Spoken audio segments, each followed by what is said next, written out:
Assalamualaikum warahmatullahi wabarakatuh. Perkenalkan, saya Zara Zafira dengan 3 digit NIM terakhir 016. Saya dari Teknologi Regas Otomasi, Angkatan 2024, Sekolah Vokasi Universitas Diponegoro. Pada kesempatan kali ini, saya akan menjelaskan mengenai materi I2C, yaitu Inter-Integrated Circuit, untuk memenuhi tugas praktikum sistem embedded pertemuan ke-8. Pertama itu protokol I2C. Protokol I2C merupakan salah satu metode komunikasi serial yang banyak digunakan dalam sistem embedded. Protokol ini memungkinkan komunikasi antara microcontroller dengan berbagai perangkat seperti sensor, display, dan modul lainnya hanya menggunakan dua jalur komunikasi, yaitu SDA dan SCL. Karena kesederhanaannya, I2C sangat populer dalam berbagai aplikasi elektronika. Lalu selanjutnya ada jalur I2C. Dalam komunikasi I2C terdapat dua jalur utama, yaitu SDA sebagai jalur data dan SCL sebagai jalur clock. Jalur SDA digunakan untuk mengirim dan menerima data antar perangkat, sedangkan SCL berfungsi sebagai sinyal sinkronisasi yang dikendalikan oleh master.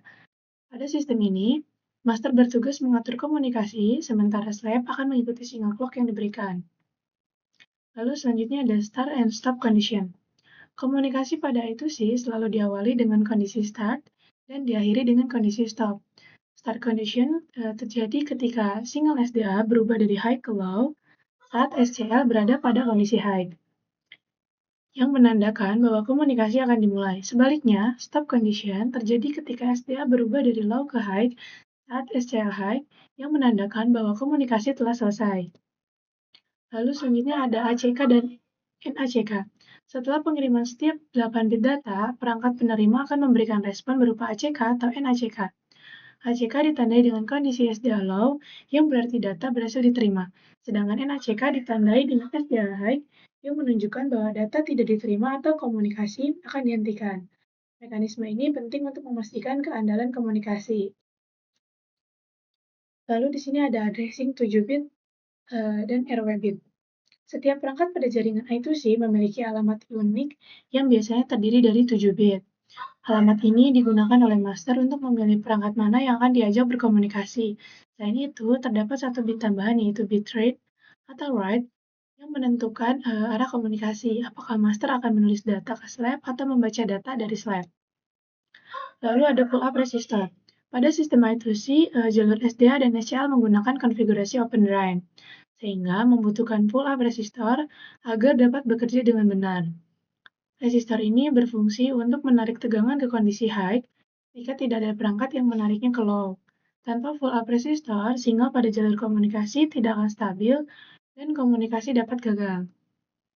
Lalu di sini ada clock stressing, yaitu mekanisme yang memungkinkan perangkat slave untuk menahan jalur clock dalam kondisi low ketika belum siap memproses data. Dengan cara ini, slave dapat meminta waktu tambahan sebelum melanjutkan komunikasi. Master harus menunggu hingga jalur clock kembali high sebelum melanjutkan pengiriman data. Di sini juga ada contohnya I2C pada ESP32 atau STM32.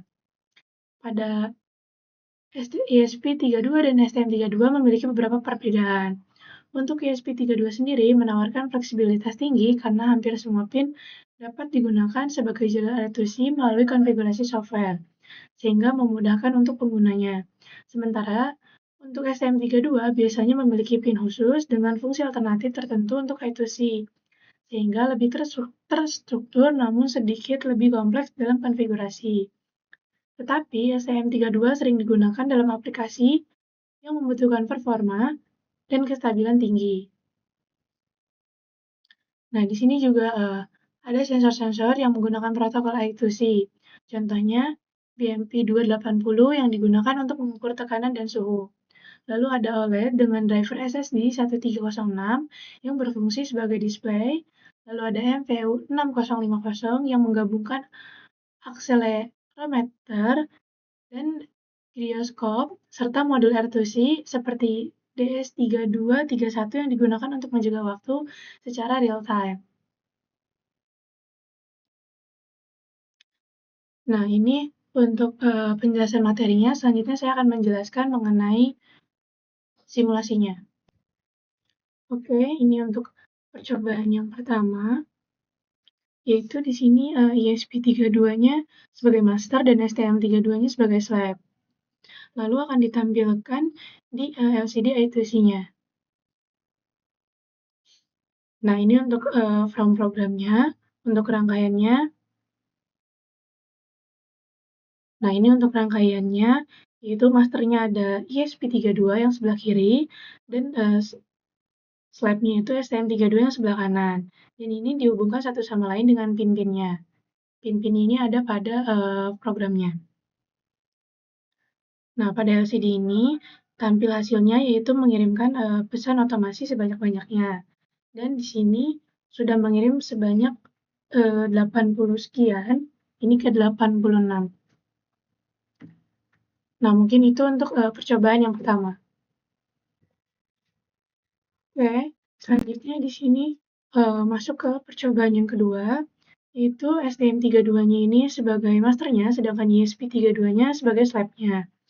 Jadi nantinya mengirim data dan akan ditampilkan pada LCD I2C-nya.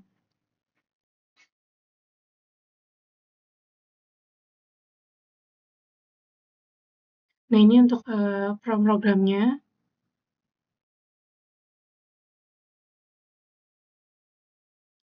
Nah, pada LCD-nya ini terlihat bahwa TX-nya terkirim, tetapi pada RX-nya itu ada kekeliruan. Sepertinya ada pergeseran dari serial I2C-nya, jadi tidak bisa mengirim secara sepenuhnya.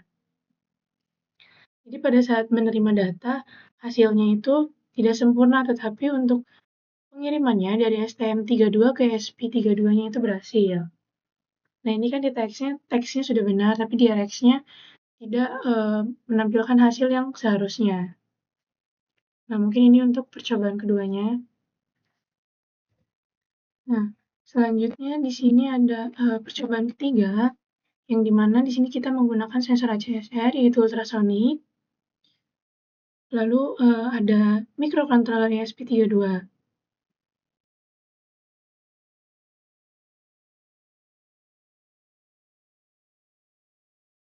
Selain itu, ada LCD juga di sini untuk menampilkan hasilnya.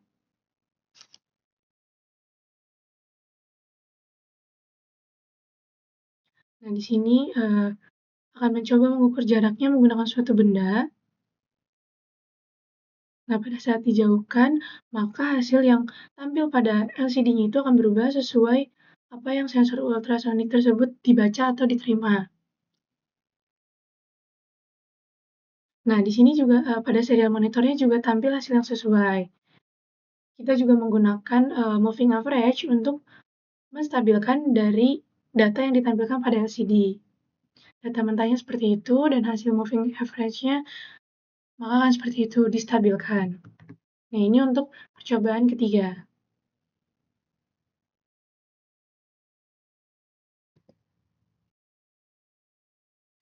Oke, mungkin sekian penjelasan pada simulasi yang dapat saya jelaskan. Selanjutnya saya akan masuk ke kesimpulan. Secara keseluruhan, I2C itu merupakan protokol komunikasi yang sederhana, efisien, dan banyak digunakan dalam dunia embedded system.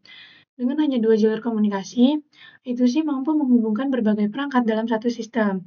Meskipun memiliki beberapa keterbatasan, keunggulan dalam kemudahan penggunaan dan fleksibilitas membuatnya menjadi pilihan utama dalam banyak aplikasi, terutama pada microcontroller seperti ESP32 dan STM32.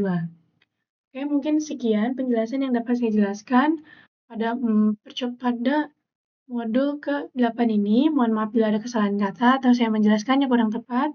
Terima kasih. Wassalamualaikum warahmatullahi wabarakatuh.